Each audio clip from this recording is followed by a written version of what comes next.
জয় মা চামুণ্ডা। 2026 চনৰ ফলাফলৰ ৰাশিৰ শৃংখলাত আজি আমি মকৰ ৰাশিৰ বিষয়ে ক'বলৈ ওলাইছোঁ।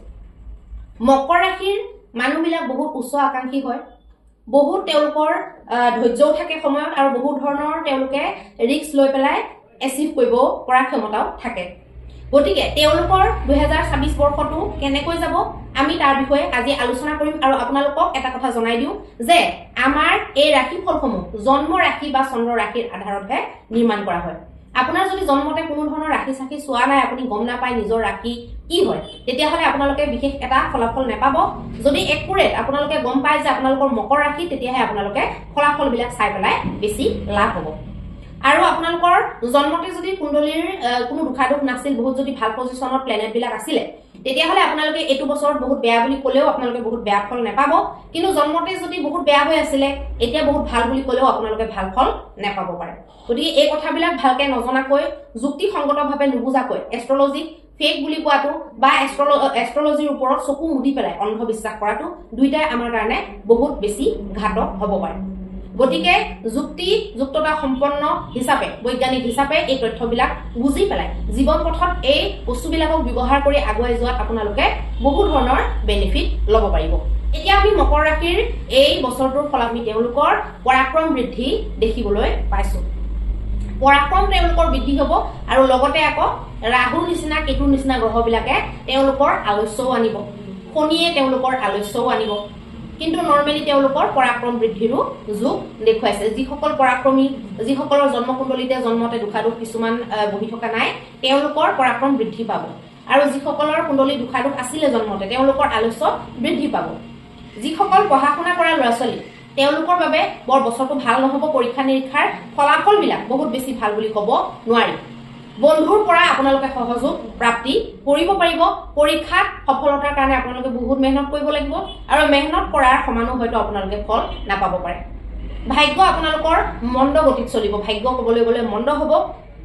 বিশেষকৈ আপোনালোকৰ অকণমান ভাগ্য উদয় হয়, জুন মানৰ পৰা আপোনালোকৰ ভাগ্য উদয় অকণমান দেখা গৈছে। আৰু জুন মানৰ পৰা আপোনালোকৰ বিবাহ আদিৰ সংযোগ, দ্বিতীয় সন্তানৰ সংযোগ, বা কিবা যদি আপোনালোকে পাৰ্টনাৰশ্বিপত ব্যৱসায় কৰিম বুলি ভাবিছিলে তাৰ সংযোগ, বা নৰ্মেলি ব্যৱসায় কৰাৰ সংযোগ আপোনালোকৰ কাৰণে দেখা যাব পাৰে।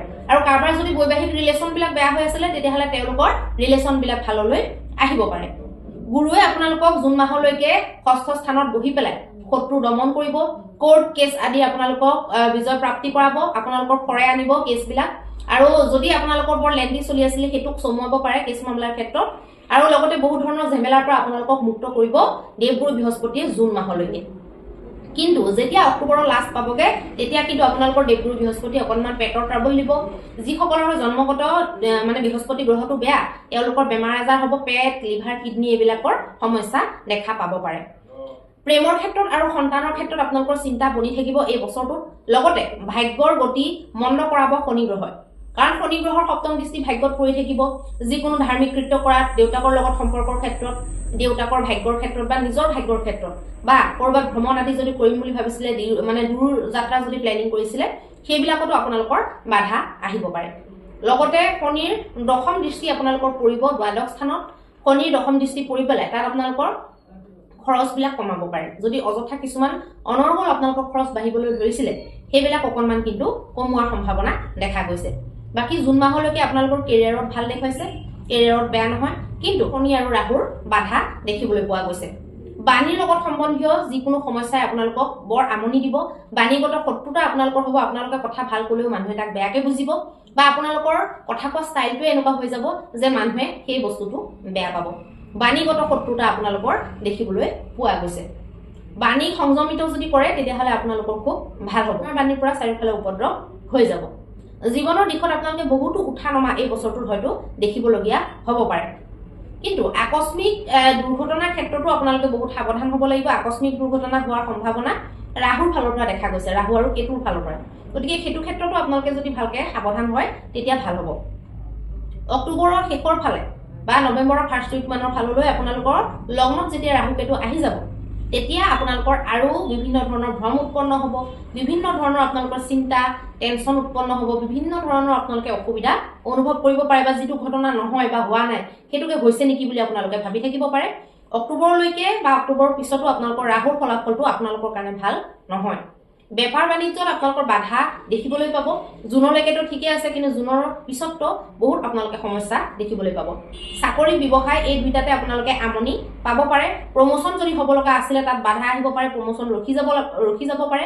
ট্ৰান্সফাৰ যদি হ'ব লগা হৈ আছিলে তাতো ব্যৱধান আহিব পাৰে। শত্ৰু আদিৰ ক্ষেত্ৰত গুৰুৱে অকণমান বচাব, গুৰুৱে অকণমান নিজৰ হাতখন দিব আপোনালোকৰ মাথাৰ ওপৰত। গুৰুৰ কৃপাতে আপোনালোকে কিছুমান বস্তুৰ পৰা বাচিব পাৰিব, নহ'লেতো আৰু সমস্যা বেছি বাঢ়িলেহেঁতেন। ধনৰ বৃদ্ধি গুৰুৱে কৰাব, ধন সঞ্চয়ো কৰাব আৰু ধন ভাল কামতো খটুৱাব। গতিকে গুৰুৰ ফালৰ পৰা যদি ফলাফলটো চাওঁ ভালেই, বিশেষকৈ অক্টোবৰলৈকে গুৰুৰ ফলাফল বহুত ভাল। অক্টোবৰৰ পৰা কিন্তু অকণমান পেটৰ বেমাৰ চেমাৰ দিব। সেইবিলাক যিবিলাকৰ গুৰু জন্মতে বেয়া বেছিকৈ ফেচ কৰিব, যিবিলাকৰ জন্মতে গুৰু ভাল সেইবিলাকৰো হ'ব, কিন্তু কমকৈ হ'ব, মানে বহুত বেছি ডাঙৰকৈ নহয়। গতিকে আপোনালোকৰ 2026 বৰ্ষটোত আমি বিবাহৰ কথা ক'লোঁ, প্ৰেম বা সন্তানৰ ক্ষেত্ৰত চিন্তাৰ কথা ক'লোঁ, বিবাহৰ সংযোগ আছে বুলি ক'লোঁ, চাকৰি ব্যৱসায় সকলো পক্ষ আমি ক'লোঁ, পঢ়া শুনাৰ কথা ক'লোঁ। গতিকে এই গোটেই ফলাফলখিনি জন্ম ৰাশিৰ আধাৰত আপোনালোকে চাব, আৰু এই যিখিনি বাধা বিঘিনি উৎপন্ন হ'ব তাৰ পৰা আপোনালোকে কেনেকৈ বাচিব পাৰিব গোটেই বছৰটো, সেই কথাটো আপোনালোকক ক'বলৈ বিচাৰিছোঁ। আপোনালোকক আৰু এটা কথা থাকি গ'ল, মই কৈ দিওঁ যে যিসকলৰ চৰকাৰী চাকৰি হোৱা নাছিলে, চৰকাৰী চাকৰি হোৱাৰো জুনলৈকে বহুত বেছি সম্ভাৱনা আছে। জুনৰ পিছতো হ'ব পাৰে, মই এইটো কোৱা নাই যে জুনৰ পিছত নহ'ব, কিন্তু জুনৰ পিছত মেইনলি ব্যৱসায় বাণিজ্যৰ ক্ষেত্ৰত, বিশেষকৈ পাৰ্টনাৰশ্বিপত কৰা ব্যৱসায়ৰ ক্ষেত্ৰত, বা ব্যৱসায় কৰিম বুলি ভাবি আছিলে, বহু দিনৰ পৰা ভাবি ৰাখিছিলে কিন্তু একো মানে আগবাঢ়িব পৰা নাছিলে, তো তেনেকুৱাতহে আপোনালোকৰ কিবা এটা নহয় কিবা এটা ভাল যোজনা বনিব পাৰে বা ভাল আপোনালোকে সুযোগ দেখিব পাৰে। এই বাধা বিঘিনিসমূহ আঁতৰাবলৈ আমি আপোনালোকক এটা মহা উপায় দিম বুলি ভাবিছোঁ। সেই মহা উপায়টো কৰি পেলাই আপোনালোকে এই সকলোবিলাক সমস্যাৰ পৰা অব্যাহতি পাব পাৰিব। গুৰুবাৰ কেইটাত আপোনালোকে যিকোনো মন্দিৰত আপোনালোকে অকণমান হ'লেও 5 টকা, 10 টকা, 11 টকা, 15 টকা, 20 টকা, 21 টকা যিমান দিয়ে, কিবা এটা ধনৰাশি অমিলত বাছি ল'ব। বিশেষকৈ 11 টকা, 21 টকা, 7 টকা এনেকুৱা সংখ্যা আপোনালোকে ধনৰাশি দান দিব মন্দিৰৰ দান পাত্ৰত আপোনালোকে দি দিলেই হ'ল। আৰু আপোনালোকে কি কৰিব, শনিবাৰে শিৱ মন্দিৰত গৈ পেলাই পঞ্চামৃতেৰে অভিষেক কৰিব। এই দুটা ৰিমেডি আপোনালোকে কৰি থাকক গোটেই বছৰটো। শনিবাৰে শিৱৰ অভিষেকটো কৰিব, আৰু এইফালে গুৰুবাৰে ধন অকণমান দান কৰিব। এইকেইটা কাম যদি আপোনালোকে কৰি থাকে তেতিয়াহ'লে গোটেই বছৰটো আপোনালোকে পাৰ হ'ব, বহুত বেছি একো প্ৰব্লেম নহাকৈ পাৰ কৰিব পাৰিব। ধন্যবাদ।